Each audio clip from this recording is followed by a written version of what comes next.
Twashimwe Imana Shorale mukaruguru muri Bujumbura irange komine Kanyosha hama intara yacu ni ndende n'iy'umwaka wose. Yacagagura imvuga ivyo Imana yakoze muri iyi minsi gusa. Ndashima Imana kurema yashikanye ngaha kandi cyari bigoye kugira ngo nshike ngaha. Jewe naragwaye ndamara ibihe birebire rwose, abavyeyi banje ndababona neza ko ari abantu bagoye, rero nanjye muri jewe ndafata nuko bagoye. Rero nk'ico gihe ndaba mu buzima bubi kuko nakuze bakuru banje ndababona ko bakubitwa bahogwa n'ibintu byinshi cyane. Hamwe nanje cankura ntinya abavyeyi banje nk'ico gihe rero kugira ngo nshobore gusaba urushyo nshaka nkacisha mu buhinga butandukanye cyane rwose mu nzira z'ububeshi, ariko n'ico gihe maze kubesha naragira ingorane zikomeye cyane rwose, nkagira ikibazo kinini cyane rwose. Nta muntu umwe nabesha ariko arambuza amahoro, ariko jewe umutima muri jewe nkabura amahoro rwose. Rero umunsi umwe narabeshe ndabesha rwose, ndashika muhira atangwane n'imwe, ariko hakaba ikintu kimwe kimbuza amahoro muri jewe. Ndamara umunsi wose ijoro ryose ndiko ndabura amahoro muri jewe. Hama rero uwo munsi ndatonda kw'ishure ndabiyangira umunyeshure twigana. Umunyeshure twigana sinari nzi ko asengera ngaha. Hama rero ndiko ndamuganira ikibazo canje kuko naciye mu bibazo bikomeye cyane. Hama rero amaze kubona ibihe birebire kuba nta kw'ishure kwaye, narageze mbere no kwa Rujani hose baramvuze birananirana, ndagenda no mu masengesho atandukanye birananirana. Ariko rero uwo munsi ndashika muhira ndabibaza ndasaba urusha abavyeyi banje, ariko mw'ico gihe kugira nsabe uruhusha gusa vyarangoye cane rwose, numva amarira muri je menshi, ariko ndabivuga. Ariko ku munsi ugira kabiri niho nagize kuronka inyishu, naho nyene ndinze kwishuza. Hama rero turashika ngaha ku munsi ugira gahita ari mercredi, hari tariki 20. Hama rero hari tariki 21. Hama rero ndashika ngaha baransengera, ariko ndashima kweli hari ibintu byinshi biriko birahinduka muhira. Byahindutse cyane no wowe byahindutse rwose. Uyu muntu yaragwaye abadayimoni bateye ubwoba, muravyibuka? Nimba ariho abantu bamaze kurwara abadayimoni tumaze gusengera, uwo yaragwaye abazimu kabisa. Kandi biraboneka ko bariko baragabanuka, baheze mu rwego rukomeye, hasigaye bake. Abo bake nibo mbona bariyo, abo ndipfuza ko kugira ku bamungu bazoba baheze bose. Urabumva nawe? Yego. Ndababona bari mu izosi bagafata n'umutwe. Uwo mutwe si ubu wawugira n'uwe wanje? Siko bimeze? Nifuza ko ku bamungu bazoba baheze bose. Mw'izina rya Yesu urakoze. Amen.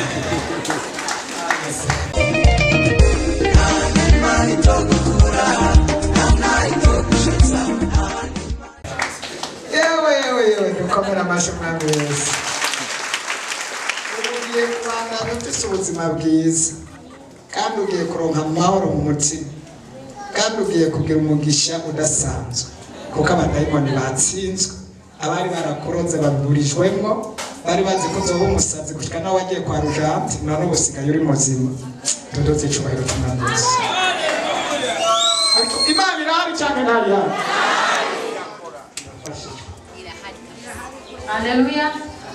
Haleluya shengero. Amen. Ndabaramukije mu izina rya Yesu Kristo. Nanje ndashimira Imana ko ngihumeka imwe mu y'abazima. Imana yaranyongeye imyaka yo kubaho, imyaka myinshi apana mikeya. Amen. Jewe haraheze indwi zibiri mpuye n'icago c'isanganya. Naragonzwe n'imodoka mu buryo budasobanutse, mvuye kuraba umuntu twahora dusengera hamwe muri eglise hafi yo ngaho, ndamushingira intahe ingene nabonye ubudasa, nkamushingira intahe ko nabonye umukozi w'Imana bohora asengera abarwayi bagakira, nyene ndamushingira intahe. Nawe arambwira ngo ariho handi nanje mpora gusengera ngo abajene Imana yabakoresha. Nemwe naho nyene urusosi urabe n'abajene nabi Imana arabakoresha. Kumbe Satani yandeze umutego aciye mu bajene.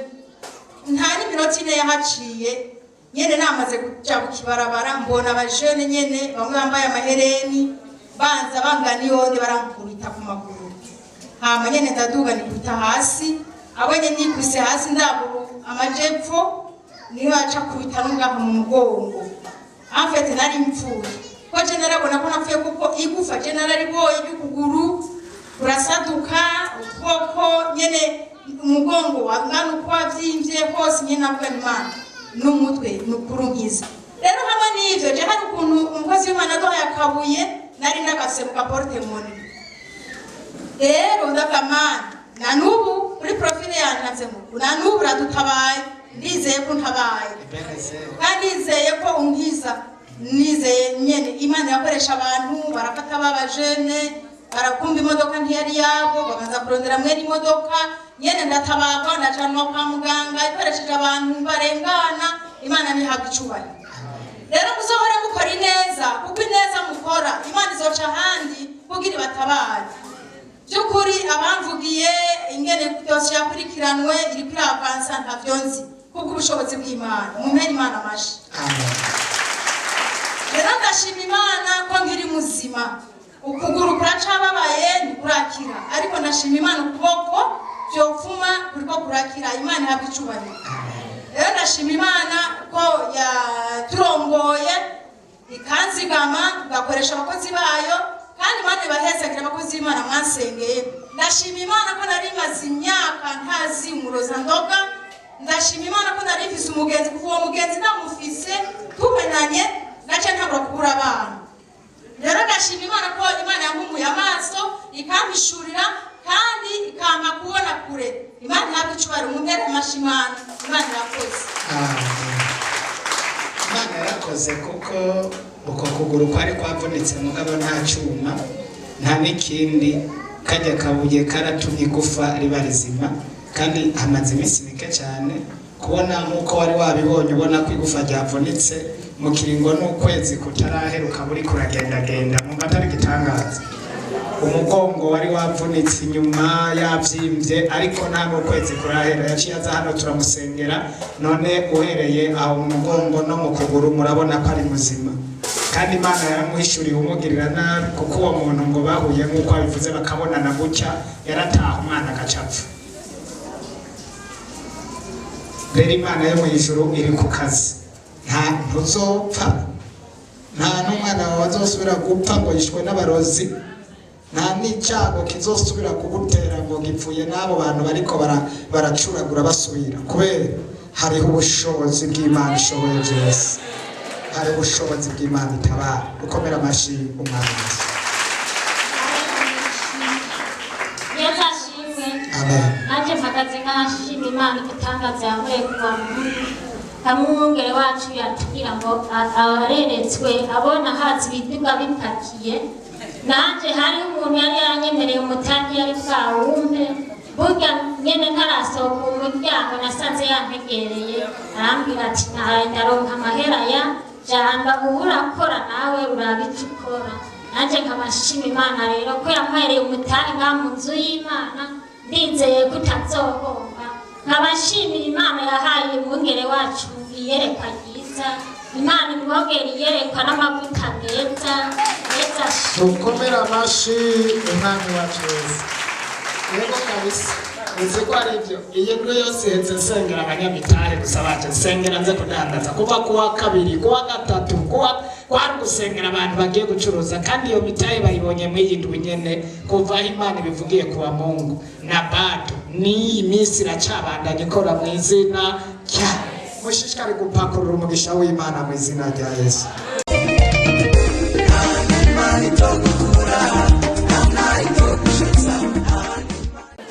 Haleluya. ikintu cya mbere nobanza gusaba nanjye ndasabye umuntu wese yicaye ngaha afashe kudugiriza amaboko Imana kabisa.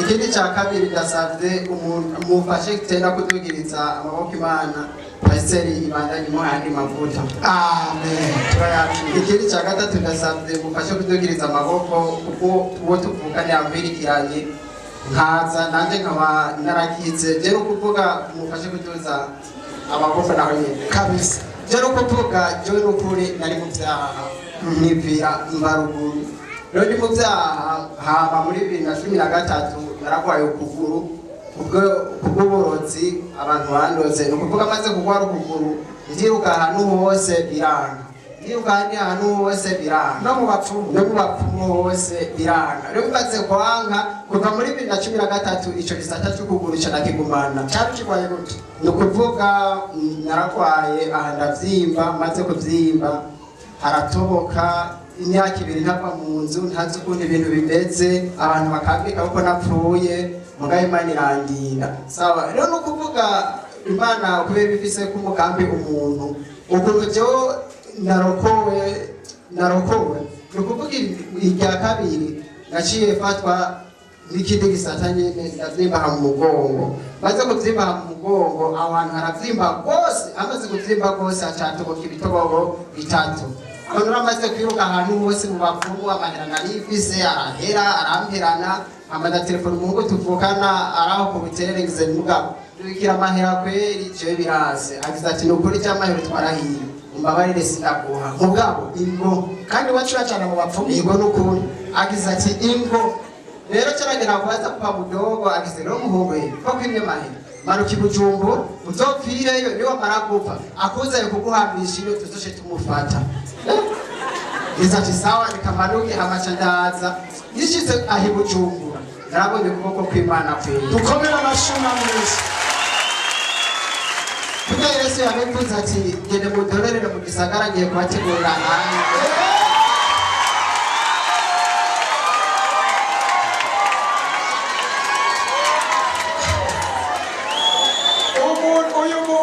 Uyu mugabo yambajije ikibazo kirantera ubwoba. Ashitse mu biro ese ambaza mu pastor ngo tweke Imana ngo abava ruguru ngo yaduhoye iki. Kagateka ngo hari icyo yaduhoye. Ambwira amajambo ndagira ubwoba.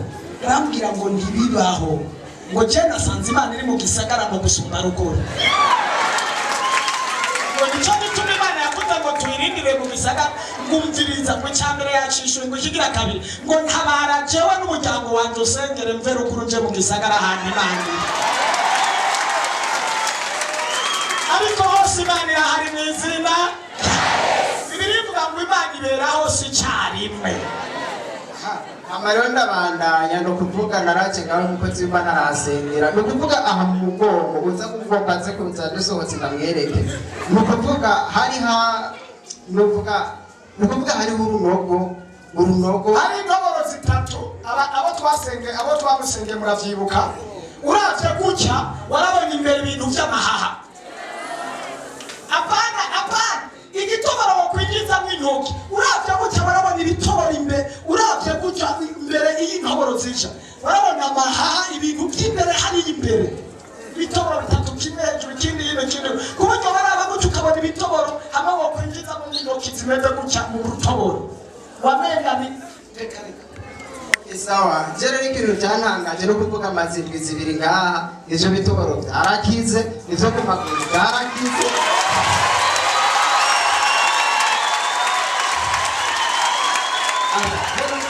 ibyo bitoboro byarakize amaguru yari yaratobaguritse yaraboze yose turabe ku maguru ku maguru pi ndabira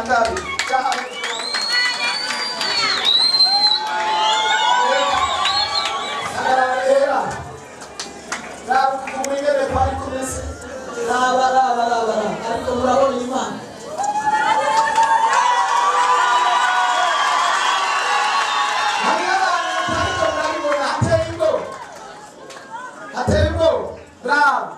mu ndwi zibiri Imana ikakora ibitangaza bimeze gutyo ariko aho imana irahari cyangwa ntayiho iri kirakora cyangwa ntiri kirakora turashobora gutera iyindi haleluya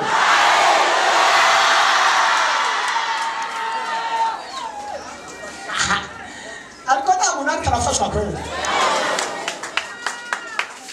ushaka araza kumwereka mu mugongo uwotinya uravye bikomere uko vyari biri ubu hakaba harakize hari kuwa kabiri uheze bibatari kuwa gatatu cyo twamusengera byariko biraterana mugo bitaraterana cyane ko ntugira kabiri ejo kuri radio arampamagara ati burya aho mbiriye hajya hamaze gukira hose hahandi kuwa gatatu gushika uno munsi kuwa kabiri no kuwa gatatu ni minsi nkine ariko imana ni umudokiteri w'umuhanga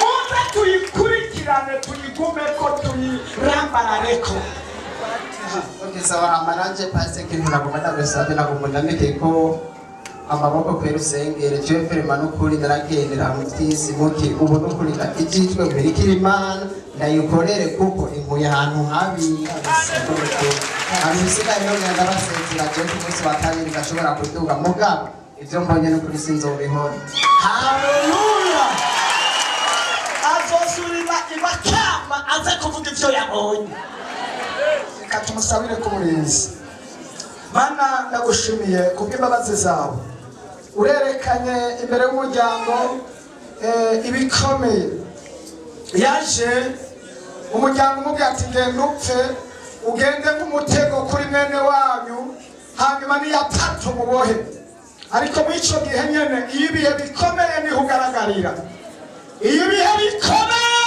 niho wimenyekanisha roto pasike rote ndagushimiye ko agiye kwamamaza ugukora kwawe makamba bamenye yuko hari imana bajya abarozi bamuroze bari bamuharuriye iminsi akabora n'amahaha n'umugongo baze babona ari muzima avuga ko yabonye ukugira neza kw'imana mana umuproteje umurinde umuzigame ntagira ikintu na kimwe kizomuhangara cyangwa ikintu na kimwe kizogira icyo kimukira ibyo bazorungika byose uyu mwanya bize bibe impfabusa kubera akingiwe n'amaraso ya Yesu n'ukuri kw'ijambo ry'Imana turagushimiye turagukengurukiye mu izina rya Yesu ariko dutere haleluya